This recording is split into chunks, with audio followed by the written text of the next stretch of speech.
Hello dear students, कैसे आप सब। आशा करता हूँ आप सभी लोग अच्छे होंगे।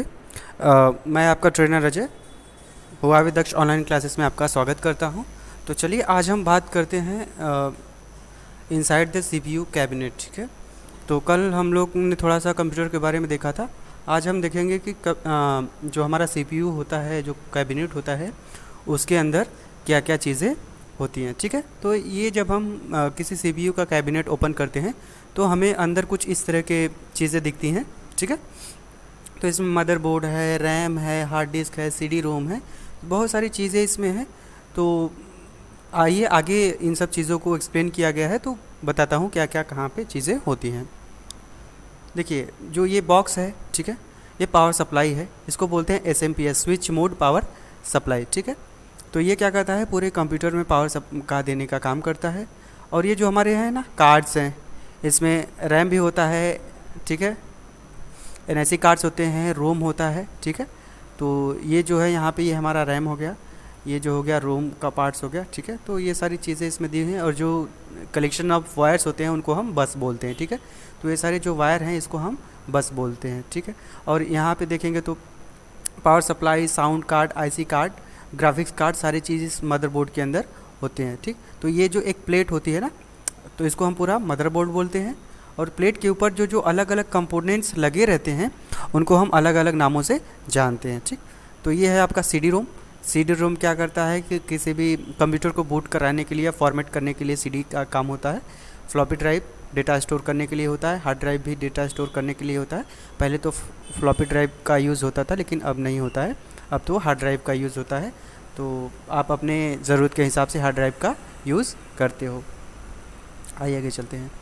ठीक है, identify all the major components, सारे कंपोनेंट्स को हम आइडेंटिफाई करते हैं। पावर सप्लाई, जैसा मैंने बोला कि पूरे कंप्यूटर में पावर सप्लाई का काम करता है।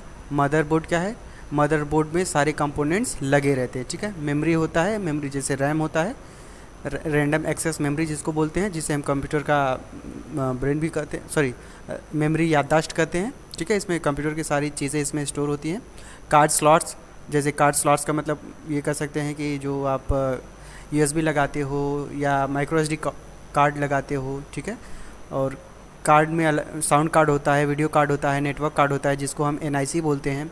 सीपीयू कंप्यूटर का ब्रेन जिसको बोलते हैं। ठीक है, हेस्टिंग एंड फ़ैन भी लगा रहता है। ड्राइव्स में क्या क्या होता है, फ्लॉपी ड्राइव होता है, हार्ड ड्राइव होता है और सीडी रोम होता है। तो ठीक है, ये सारे ड्राइव इसको बोलते हैं। आगे चलते हैं, ये कंपोनेंट्स क्या करते हैं। ठीक है, अब रैम का क्या काम है। रैम का फुल फॉर्म है रैंडम एक्सेस मेमोरी। ठीक है, इसको शॉर्ट टर्म मेमोरी बोलते हैं, क्योंकि जब प्रोग्राम हमारा कोई भी प्रोग्राम एप्लीकेशन रन करता है तभी तक ये उसकी मेमोरी से लेके काम करता है। जैसे ही हम अपना कंप्यूटर स्विच ऑफ कर देते हैं तो जो मेमोरी रहता है वो इसका ख़त्म होता है। फिर जैसे ही हम कंप्यूटर स्टार्ट करते हैं तो ये अपना काम करने लगता है। ठीक है, ये क्या करता है, hold data and programme instruction that computer is currently using. ठीक है, ये डेटा और प्रोग्राम को इंस्ट्रक्शन देता है कि जो हम प्रोग्राम या एप्लीकेशन करंटली यूज़ कर रहे हैं। हार्ड ड्राइव क्या होता है, लॉन्ग टर्म मेमोरी होती है। ठीक है, ये शॉर्ट टर्म मेमोरी होती है, ये लॉन्ग टर्म मेमोरी होती है। लॉन्ग टर्म मेमोरीज कहने का मतलब holds all the information that need to be store between uses of the computer. ठीक है, जैसे मान लीजिए इसमें आप कोई वीडियो फाइल रखते हो, फोटोज़ रखते हो, आपके अलग अलग फाइल्स रखते हो, एक्सेल की फ़ाइल, वर्ड की फ़ाइल, जो फाइल आप स्टोर करते हो हार्ड ड्राइव में, चाहे कंप्यूटर बंद हो चाहे ओपन हो, वो आपके हार्ड ड्राइव में ही स्टोर रहती है। तो इसको हम बोलते हैं लॉन्ग टर्म मेमोरी। ठीक है, floppy and CD ROM drives, ये क्या कहता है, allows you to give data to the computer and take data away from the computer. ठीक है, फ्लॉपी डिस्क का क्या काम है, फ्लॉपी डिस्क में भी हम डेटा को स्टोर करते हैं।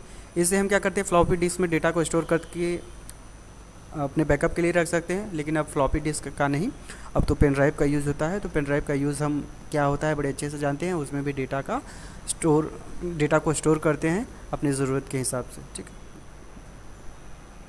Card slots allows other components to be added to the computer. Card slots क्या होता है, इसको हम फिंगर्स भी बोलते हैं। ठीक है, ये क्या करता है कि अलग अलग कार्ड स्लॉट्स अलग अलग कंप्यूटर को कंपोनेंट्स को ऐड करता है। जैसे एनआईसी कार्ड स्लॉट्स हो गया, तो एनआईसी का क्या काम होता है, ये आपको जो नेटवर्क इंटरनेट कनेक्शन होता है उसके लिए काम होता है। वीडियो कार्ड होता है। ठीक है, वीडियो कार्ड से it does all of the processing necessary to get stuff looking nice on the screen quickly. ठीक है, वीडियो कार्ड अगर आपका नहीं होगा तो जो भी आप वीडियोस फोटोज़ देखते हो ना वो आपके स्क्रीन पे धुंधला धुंधला दिखेगा। ठीक है, तो जो भी आप कहते हो ना एचडी स्क्रीन है ये वो है, तो उसमें आपका वीडियो कार्ड का ही होता है। वीडियो कार्ड जितना अच्छा रहेगा उतना स्क्रीन आपकी अच्छी दिखेगी कंप्यूटर में। ठीक है, साउंड कार्ड, साउंड से तो ही पता चलता है कि जो कंप्यूटर में हम गाने सुनते हैं, जो साउंड सुनते हैं या कुछ भी ऐसा काम जो साउंड का होता है वो साउंड कार्ड से हमको सुनाई देता है। नेटवर्क कार्ड जिसको हम एनआईसी बोलते हैं। ठीक है, ये क्या करता है कंप्यूटर को और एक कंप्यूटर को दूसरे कंप्यूटर से वायर के थ्रू जोड़ता है, जिसको हम नेटवर्किंग बोलते हैं। ठीक है, अब देखिए ये रैम है आपका, जो ब्लैक कलर का दिख रहा है ना यहाँ पे, ये क्या है, ये रैम है आपका। ठीक है, अब रैम कैसे लगाया जाता है ये आपको दिखा हुआ है। रैम का स्लॉट जो है कि मदरबोर्ड में बना होता है। रैम को हम रैंडम एक्सेस मेमोरी बोलते हैं। ठीक है, याददाश्त।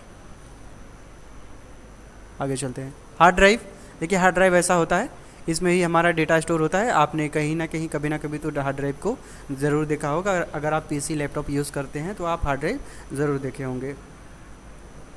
सीडी रोम, ठीक है, इसको सीडी रोम बोलते हैं। सीडी रोम का काम क्या होता है कि कंप्यूटर को बूट करना, जब हम कंप्यूटर को फॉर्मेट करते हैं तो उसको रीड राइट या बूट करने के काम आता है, कंप्यूटर को फॉर्मेट करने के लिए काम आता है। रिबन्स, ये देखिए पोलराइज रिबन्स है। ठीक है, इसमें अलग अलग ये पोलर के जैसे बने हुए हैं। ठीक है, तो इसको इसमें कनेक्ट किया जाता है। जो ये ब्लैंक खाँचे हैं ये भरे हुए खाँचे, तो इसको हम रिबन्स बोलते हैं। रिबन्स का काम होता है कि दो कंपोनेंट्स को एक साथ जोड़ता है। ठीक है, आइए आगे चलते हैं। वीडियो कार्ड, देखिए ये आपका वीडियो कार्ड होता है। अगर ये वीडियो कार्ड ना हो, ये वीडियो कार्ड का जैक है। ठीक है, तो जिसको हम ग्राफिक्स कार्ड भी बोलते हैं। तो वीडियो कार्ड अगर आपका ना हो तो आपको आपके स्क्रीन पे कोई कार्ड, मतलब जो वीडियोस देख रहे हो आपको नहीं दिखेगी। साउंड कार्ड, देखिए ये साउंड कार्ड का ये है कंपोनेंट है। ठीक है, साउंड कार्ड में इतनी सारी आईसीज होती हैं। ये होता है आपका छोटा सा वायर है ना, तो ये आपका साउंड कार्ड है। तो साउंड कार्ड का काम जानते हैं कि साउंड को सुनने के लिए या इनपुट करने के लिए काम में आता है। ठीक है, जब आप कुछ चीज़ रिकॉर्ड कर रहे हो तो भी साउंड कार्ड से रिकॉर्ड होता है। जब आप कुछ चीज़ सुनते हो तो भी आपको साउंड कार्ड से ही सुनाई देता है। सीपीयू, ठीक है, सीपीयू को हम सभी जानते हैं, सुनते आ रहे हैं, सेंट्रल प्रोसेसिंग यूनिट, या तो इसको कंप्यूटर का दिमाग कहते हैं। ठीक है, इसमें बहुत सारे इलेक्ट्रॉनिक सर्किट होते हैं जो कि अलग अलग इंस्ट्रक्शंस को फॉलो करते हैं। सीपीयू में 3 मेन पार्ट्स होते हैं, जो कि होता है कंट्रोल यूनिट्स, ठीक है, अर्थमेटिक लॉजिक और मेमोरी। ठीक है, तो जो हमारा सीपीयू है इन बेसिक 3 चीज़ों से मिलकर बना हुआ है। ठीक है, तो बेसिकली ये 3 चीज़ें हैं। पहला तो हमारा कंट्रोल यूनिट, ठीक है, दूसरा है अर्थमेटिक लॉजिक यूनिट, तीसरा है मेमोरी। ठीक है, कंट्रोल यूनिट मतलब ये सारी चीज़ों को कंट्रोल करता है। अर्थमेटिक लॉजिक यूनिट मतलब का जो हमारे अर्थमेटिक कैलकुलेशंस होते हैं, जो गणनाएँ होती हैं वो करता है। मेमोरी मतलब याददाश्त, ये सारी चीज़ों को स्टोर करके रखता है। चलिए आगे चलते हैं। जो अलग अलग पेरीफेरल्स होते हैं, जो हमारे जो जैसे कीबोर्ड हो गया, माउस हो गया, हार्ड डिस्क हो गया, फ्लॉपी डिस्क हो गया, सीडी रोम हो गया, प्रिंटर हो गया, स्कैनर हो गया और जॉयस्टिक हो गया, ये सारे इसको हम क्या बोलते हैं, पेरीफेरल्स बोलते हैं। ठीक है, अलग अलग कंपोनेंट्स बोलते हैं। तो कीबोर्ड का भी काम क्या है आप जानते हो, माउस का भी काम क्या है आप जानते हो, हार्ड डिस्क का भी क्या काम है, फ्लॉपी डिस्क क्या होता है, CD ROM, printer, scanner. Joystick को आप शायद नहीं जानते होंगे तो मैं बता दे रहा हूँ।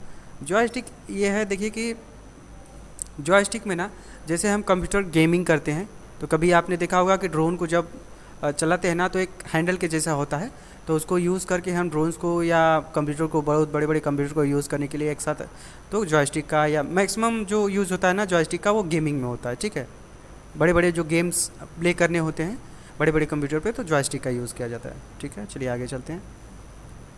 अब ऑपरेटिंग सिस्टम की बात करते हैं। OS is a system software. ठीक है, एक सिस्टम सॉफ्टवेयर है which may viewed as collection of software consisting of procedure for और ऑपरेटिंग द कंप्यूटर। ठीक है, जो कंप्यूटर हम ऑपरेट करते हैं उसमें OS का ही मेन यूज़ होता है। अगर आपका ऑपरेटिंग सिस्टम ना हो, ऑपरेटिंग सिस्टम जैसे विंडोज़ 7 हो गया, ठीक है, 8 हो गया, ठीक है, 10 हो गया, तो ये सारी चीज़ क्या है, आपका विंडोज़ ऑपरेटिंग सिस्टम है। अगर OS ही ना हो तो OS के ऊपर आपका कोई भी एप्लीकेशन इंस्टॉल नहीं कर सकते हो आप। ठीक है, it provides an environment for execution of program. ठीक है, ये एक ऐसा एनवायरनमेंट प्रोग्राम आपको प्रोवाइड करता है, ऐसा एनवायरनमेंट आपको देता है जो जिससे कि आप अपना एप्लीकेशन सॉफ्टवेयर रन कर सकते हो। एप्लीकेशन सॉफ्टवेयर क्या होता है, जैसे बताया था ना, ऑफिस हो गया, फिर इसके बाद कोई भी ऑफिस हो गया, कोई सॉफ्टवेयर हो गया, जैसे आपका फोटोशॉप, जो सब चीज़ें आप यूज़ करते हो ना, तो आप ये सारी चीज़ें एप्लीकेशन सॉफ्टवेयर के अंदर आती हैं, ठीक है। It's an interface between user and computer, ठीक है।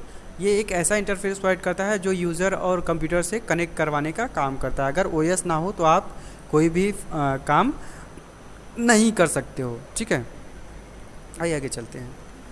विंडोज़ ऑपरेटिंग सिस्टम में पहले क्या था, स्टार्टिंग में डॉस आया, फिर विंडोज़ आया, फिर विंडोज़ NT आया, 95 आया, विंडोज़ 98 आया, मिलेनियम आया, विंडोज़ सर्वर आया, XP आया, विंडोज़ 2003 आया, फिर विस्टा आया, फिर विंडोज़ 7 आया, 8 आया, 8.1 आया, अभी विंडोज़ 10 चल रहा है, ठीक है।